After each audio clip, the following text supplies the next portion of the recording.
So you're considering freelancing.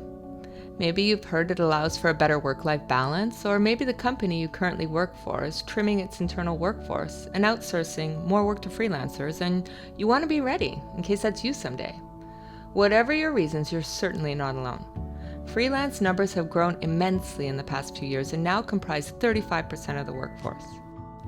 No matter what has brought you to freelancing, let's make sure you know some of the basic benefits, but also the drawbacks that this type of work brings. What does freelancing mean exactly? It takes many forms, but here we are defining freelancing in general terms as work that 1. Is done remotely, not in a company office, 2. Is done under project-based contracts, paid by time spent or tasks accomplished on a project rather than full-time in a certain role, and 3. Allows for multiple clients. Now, the most essential difference between freelancing and office work is the freedom. As a freelancer, you can choose your clients, choose your projects, choose where you work and how you dress. Casual Friday every day? Anyone? And also give yourself a flexible schedule. Though with that freedom comes a lot of responsibility. There is less structure, more accountability. It is up to you and you alone to get that work done and on time. You need to determine if you are the type of worker who can set deadlines and achieve milestones with no outside encouragement or check-ins. Can you handle the added pressure of having to manage your own time, workload, and finances? Are you driven and self-disciplined? Do you tend to procrastinate? What encourages you to be productive? Think about it, because it's very important to be aware of your own strengths and weaknesses, especially as you're starting out. One difficult aspect of being a remote worker is simply the isolation. An office is also a social environment, one in which many people make friends or enemies, build teams, and share a sense of purpose and a feeling of community. That kind of social interaction is not built into the everyday structure of freelancing the way it is with office work, so you really have to make room for social and personal time.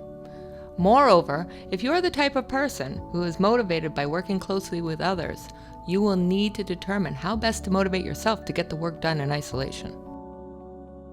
Some people will actually find that isolation makes them more productive. Let's face it, offices can be distracting and perhaps do not always foster the highest level of efficiency.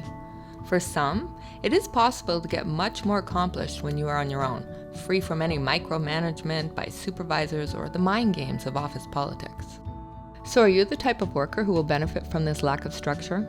Your current office setting might have you thinking your boss is a constant annoyance, but would you make the same progress without being monitored? Can you diligently plan out your time and meet deadlines without issue? If you would, that's awesome. Working solo also means, though, that no one can cover for you if you are sick, have technological problems, or discover that something is more time-consuming than you anticipated.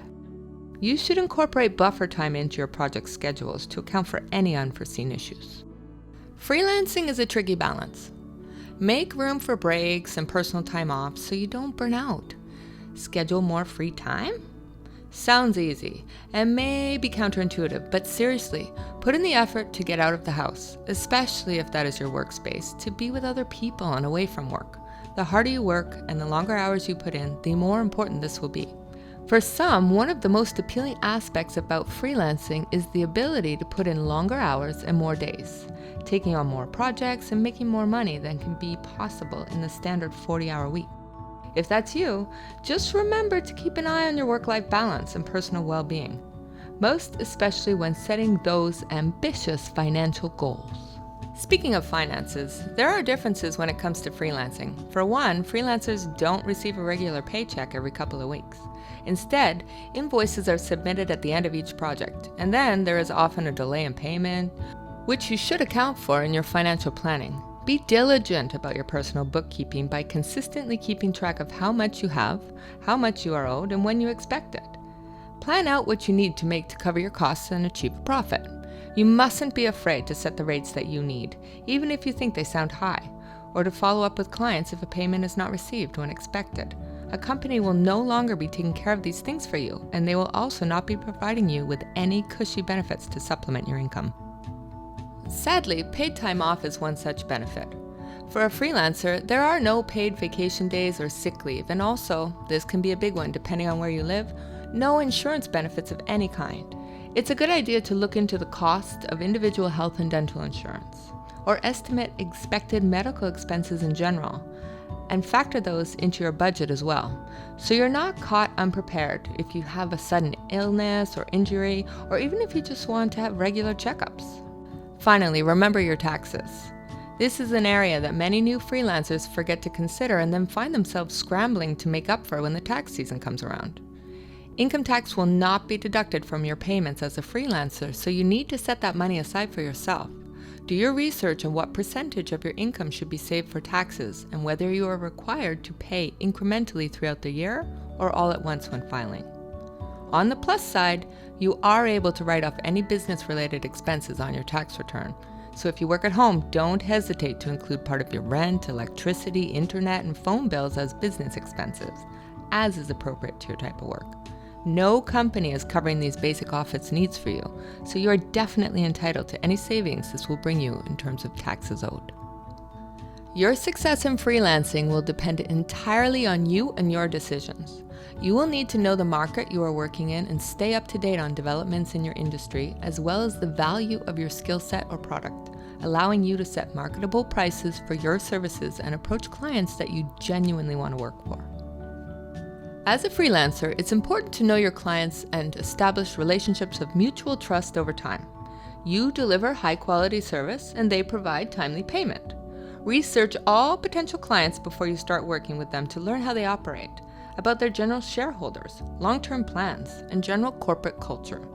There are a lot of offers out there for freelance work these days, some more legitimate than others, so watch out for anything that seems suspect. That might mean work without proper contracts, insisting on under-the-table payments, and anything that seems morally questionable. Even if it seems like a safe enough idea at the time, be aware that any of these can lead to legal and financial difficulties that derail your success. In the end, the most crucial thing is knowing yourself, especially your value and your limits. If you can create a balance between your pay rate and your costs, your personal life and your work, there's a lot of opportunity in freelancing, but that doesn't mean it's easy to succeed, or that it's for everyone. As a freelancer, you are your own boss. You manage your own company.